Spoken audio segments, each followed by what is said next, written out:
Nakahugas na ako. Sir, ano po hanap nyo? Yung panty mo. Sakit ang dibdib ko. Tigilan mo nga ako sa drama.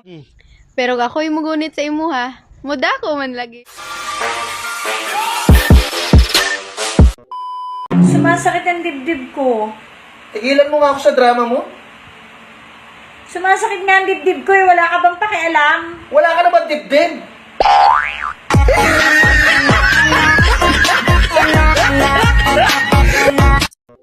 Ako'y mugunit sa ako gamay lagi. Pero ako'y mugunit sa imo ha. Muda ko man lagi.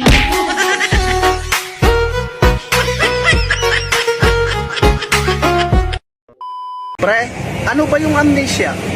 Amnesia? Yan yung magiging sakit mo kapag nangutang ka.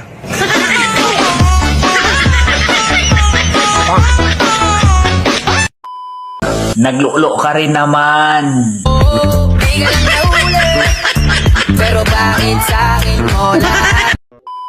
Kuya, gusto mong kumain?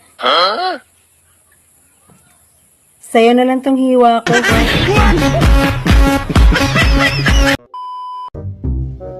Love, halimbawa nalaman mo nagtaksil ako sa'yo. Mamahalin mo pa ba ako? Oo naman. Gusto mo bigyan pa kita ng bulaklak eh. Para saan? Para sa puntod mo.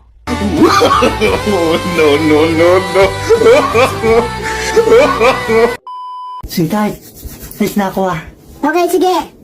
Tandaan mo ha, kung anong itsura mo nung umalis ka, dapat ganyan ka rin pag bumalik ka. Yeah. Ay, na ako Ano, hindi pa sila sa akin. Hi sir, ano po hanap nyo? Yung panty mo.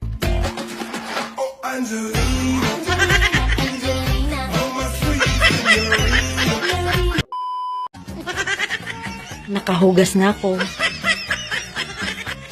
Gusto mong kumain?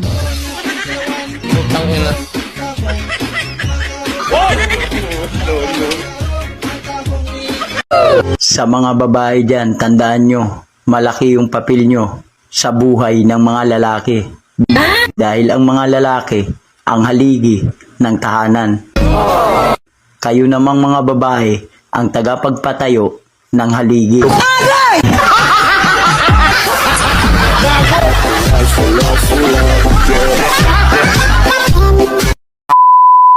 Girls, alam niyo ba kung anong masakit?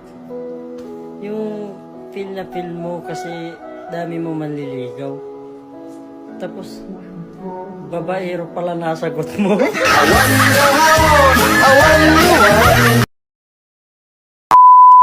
Alam nyo bang mas mabilis manligaw ang seaman kaysa sa engineer? Kasi pinaplano pa lang ni engineer, sinisisid na ni seaman.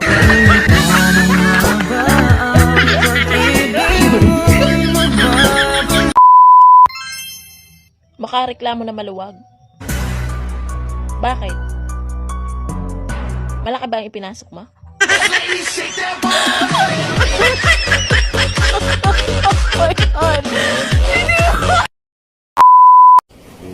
Be, tulungan mo naman ako sa problema ko, Be. Utang na loob. Kanina doon tayo sa mall, hindi ka nagsabi kung anong problema mo, ano pagkulang sa'yo. Ngayon, dito na tayo sa bahay.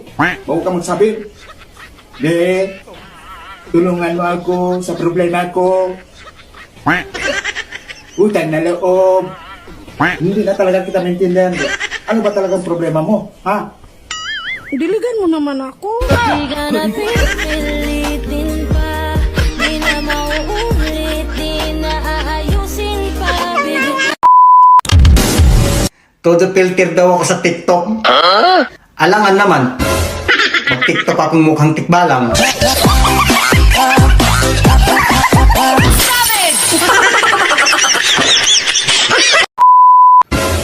Painumin ang nauuhaw. Pakainin ang nagugutom. Diligan ang natutuyot.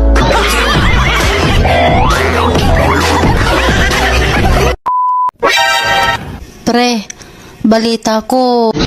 matinik ka daw sa babae. Wow! Umiiyak daw kapag naghihiwalay kayo. Ano bang sekreto mo?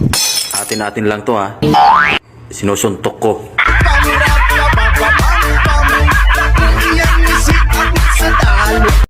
Crush, anong gusto mo sa isang lalaki? Gusto ko yung matipid. Kanina pala, sumakay ako sa jeep tapos hindi ako nagbayad. Gusto ko yung mas matipid. Tapos, humingi pa ako ng sukli. Alam mo, kuya, Oh, kahit hindi ka gwapo, ano ngayon? hindi kong ipatikin sa'yo Ano? ang bibingka ko. Wag na. Di ako kumakain ng sunog. Be, pakasal na ako, be. Talaga, be? Oo. Yes! Sa dami-dami na rin ng babae niligawan ko. Ikaw lang nagsabi na pakasalan mo ako. Yes! Pero, Anong pero? ikaw ang abay. Pare, antindi na makinarya doon. Sarong? Ano na naman ang makina ron? Abay, may nakita ko isang dahon lang ipinasok sa makina. Isang dahon. Isang gisapa na lang. Ano nangyari? Sigarilyo na. Ganon kabilis. Tapos may nakita ko isang buong baka hinihila. Isang buong baka? Pinasok sa makina. Yung baka? Isang kisapa na lang. Ano nangyari? Corn beef dilata na. Oh, matindi. Ang bilis sarong. Pero mas matindi ang Pinoy dyan. Sandali lang. Wala pang ganyang makina sa Pilipinas. Saka mas matindi ang Pinoy. Mapapahiya ka lang dito. Matindi ang Pinoy. Dito sa Pilipinas? Oo. Anong makina rito? Dito isang hotdog lang pinasok, paglabas bata na. Ibang makina yan eh. Move on? Sa una lang yan masakit. Tingnan mo bukas. Malandi ka na ulit.